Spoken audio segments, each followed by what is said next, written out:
brown one, the white one down there where I keep my boat, I built that just for tools right here. Take a right. Yeah.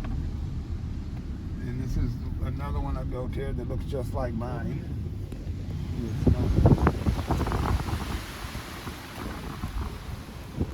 We literally camped down here at 10 years old by ourselves.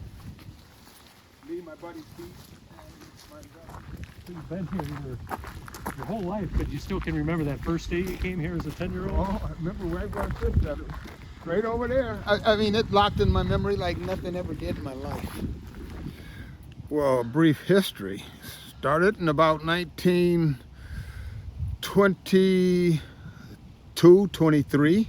I've always understood it to be 21, if I'm remembering correctly, but what we call the founding fathers came up here and bought what was Ryan's farm, and they set up the subdividing of the lots, named all the streets after famous African Americans and institutions. By 1926, they had the grand opening, opened up a pavilion up there, which was a rather large building that was at that time called something state of the art. And even when you look at it in the pictures, it looks like a fun place. Lasted till about 1929, and the community just turned into what would be considered a residential community at that time. Before then, it was a resort community. And then that's basically it. After that, it's still here till today. Not a lot has changed. It's grown considerably, and it was just an excellent place to grow up. I can remember the first day I came up here.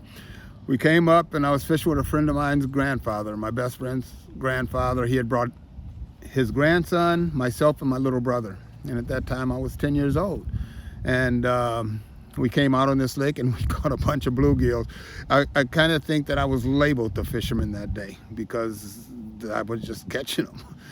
But everyone caught fish. There were a lot of fish at that time. Went home, told my parents about the community. The next week they came up and bought a home.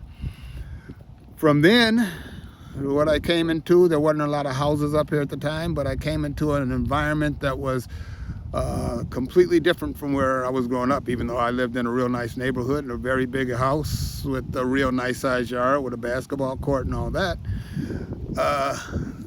I didn't have this room to move, you know. There was houses everywhere I walked. Up here there was woods to walk in, and I had dogs, and started fishing, and we would be down here basically every day.